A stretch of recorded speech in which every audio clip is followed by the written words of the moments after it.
एक गरीब कुम्हार की दुख भरी कहानी।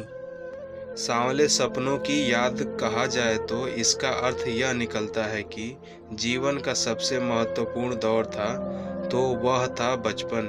किसी से मतलब नहीं सिवाय खुद के। बचपन में माँ बाबा के हाथ से दिए गए पैसे गुल्लक में बड़ी सावधानी से रखे जाते थे कि कहीं दीदी या बड़े भैया चुरा न ले, और यही देखा जाता था कि गुल्लक में कुछ पैसे बढ़े या नहीं।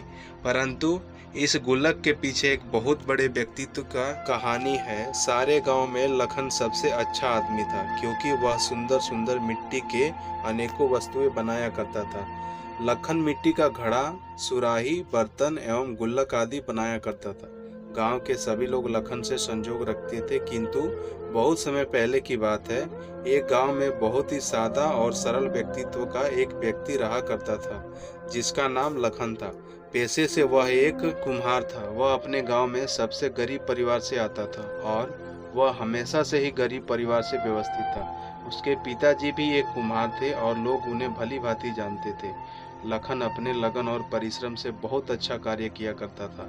लोग उसके कार्य की सराहना करते थे, परंतु फिर भी वह अपने कार्य में प्रगति नहीं कर पा रहा था, जिसकी वजह से लखन की पत्नी शीला उससे दुखी रहा करती थी। आए दिन लखन और शीला में झगड़ा होता रहता था। आखिर करती भी क्यों नहीं। लखन के पास 3 बच्चे थे, जिनमें से एक बड़ी लड़की श्रेया और 2 छोटे लड़के दीपक और कार्तिक। श्रेया जवान हो चली थी, शादी की उम्र होती जा रही थी, जिसके कारण शीला हमेशा परेशान नजर आती थी और लखन के घर की वित्तीय स्थिति भी कुछ ठीक नहीं थी। लखन बड़ी मुश्किल से अपने घर एवं परिवार का खर्चा चला पा रहा था और अपने बच्चों को पढ़ा लिखा रहा था, परंतु इससे लखन की परेशानियां कम नहीं होती। लखन ने बहुत बार आत्महत्या करने की कोशिश की, परंतु वह हिम्मत नहीं जुटा पा रहा था। वह हर रोज अपने घर से उम्मीद में बाहर निकलता था कि आज कुछ पैसे उसके हाथ आएंगे, किंतु रोज की तरह वह निराश होकर अपने घर की तरफ लौट जाता था। लखन को अपने परिवार की सुख की चिंता खाए जा रही थी। दिन ब दिन लखन के घर की वित्तीय स्थिति खराब होती जा रही थी। लखन के दोनों बच्चे पढ़ाई छोड़ने तक को मजबूर हो चले थे, मगर लखन अपने परिवार को खुशहाल देखना चाहता था। वह अपने परिवार को दुखी नहीं करना चाहता था। लखन किसी तरह अपने बच्चों को समझा बुझाकर उन्हें स्कूल के लिए भेज देता था, परंतु लखन और दुखी रहने लगा। उसका मानना था कि कोई उसे समझने को तैयार नहीं, सबको बस खुद से लगाव है, मुझसे किसी को प्यार नहीं। परंतु लखन को सिर्फ उसकी पत्नी शीला समझ पा रही थी, किंतु शीला भी क्या करती। घर के हालात इतने खराब हो चले थे कि शीला लोगों के घर जाकर उनका झाड़ू कूड़ा करकट करने लगी थी। उधर लखन भी मजबूर हो चला था। बच्चे भी घर की स्थिति देखकर दुखी रहने लगे थे। धीरे धीरे लखन मजबूर होकर दुकान और घर से बाहर निकलना छोड़ चुका था। अब सब के सब बेचारी शीला पर निर्भर थे। जिम्मेदारियों का बोझ बढ़ते जा रहा था। शीला बहुत मजबूर हो चुकी थी। तभी कुछ समय बाद गांव में कुछ लोग शहर से रहने के लिए आए। अपने परिवार सहित समय बीतता गया और उन्हें यहाँ अच्छा लगने लगा था। कुछ समय बाद सबने फैसला किया कि वह अपनी आगे की जिंदगी यहीं बिताएंगे, जिसके लिए उनके परिवार के बाकी सदस्यों ने हाँ कर दी। यह लोग अपने स्वभाव से बहुत ही सरल और सादा थे, जिनका नाम रोशन था। रोशन अपने परिवार में सबसे बड़े थे एवं अकेले थे। परिवार में उनके साथ उनकी पत्नी दिव्या और इनकी इकलौती पुत्री निधि रहा करती थी। वह धीरे धीरे गांव के लोगों में रुचि दिखाने लगे और गांव की संरचना में अपना योगदान देने लगे। वह लोगों की मदद करने में अपनी भलाई समझते थे, इसलिए गांव के लोग भी उनसे संजोग रखते थे। निधि अपने पिताजी की लाडली और प्यारी थी। निधि के पिताजी भी निधि से बहुत प्यार करते थे। निधि मनोविज्ञान में स्नातक की छात्रा थी। उसने अपनी पढ़ाई शहर के कॉलेज विश्वविद्यालय से प्राप्त की थी। निधि को लोगों की मदद करने में बहुत रुचि थी। वह परेशान लोगों की बिना किसी स्वार्थ के मदद किया करती थी और बदले में उनसे प्रेम और स्नेह की उम्मीद करती थी। समय बीतता गया। निधि भी गांव के रंग में ढल चुकी थी। एक दिन निधि शाम के समय बाजार की रौनक देखने के लिए घर से बाहर निकली तो उसने बहुत सारी चीजों को देखा और अवलोकन किया। उन्हीं में से उसे लखन भी मजबूर और परेशान दिख गया। किंतु निधि एक मनोविज्ञान की छात्रा थी, तो उसे लखन का दर्द खलने लगा।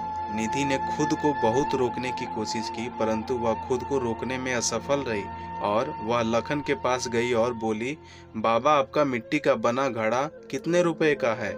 मुझे यह घड़ा खरीदना है। यह बात सुनते ही लखन काफी समय तक निधि को देखता रहा और सोचने पर मजबूर था कि आज उसकी दुकान पर ग्राहक कैसे आ गए। परंतु निधि ने दोबारा से पूछा, बाबा, यह घड़ा कितने रुपए का है? यह घड़ा मुझे बहुत पसंद है, अतः मुझे यह घड़ा लेना है। लखन मुस्कुराते हुए बोला, बेटी, यह घड़ा 50 रुपए का है, किंतु बेटी, तुम इसे बिना किसी मोल भाव के ले जा सकती हो।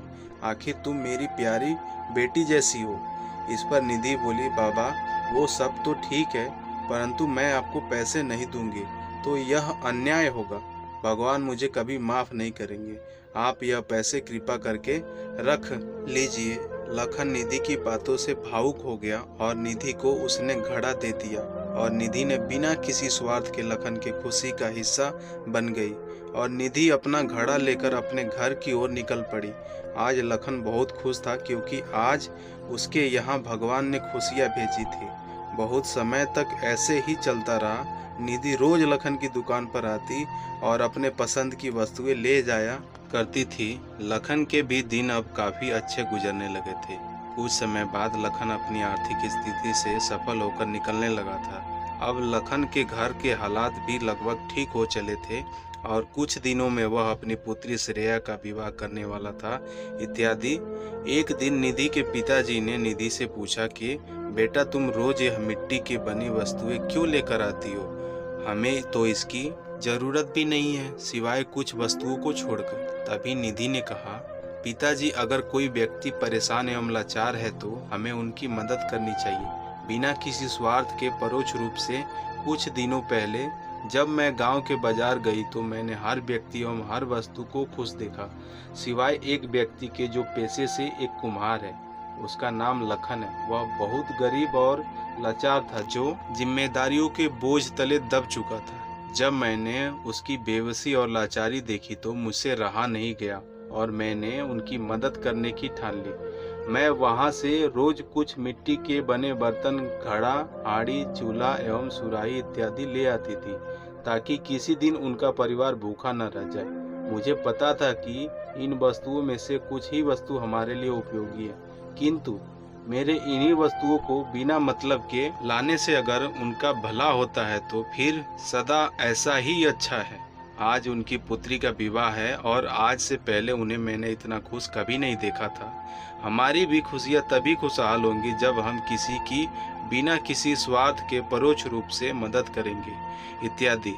इस पर निधि के पिताजी ने निधि की सराहना करते हुए एवं उसे गले से लगा लिया और सुझाव देते हुए कहा कि आगे भी ऐसे ही इसी तरह बेबस एवं लाचार लोगों की मदद करते रहना, बिना किसी स्वार्थ के परोक्ष रूप से, और बदले में सिर्फ उनके आशीर्वाद की अपेक्षा करना, क्योंकि भगवान बहुत बड़ा है, उनके ही हित में परंतु 2-4 खुशियाँ हमें भी मिलेगी। इसलिए हमेशा दुर्बल एवं लाचार लोगों की मदद करती रहना इत्यादि।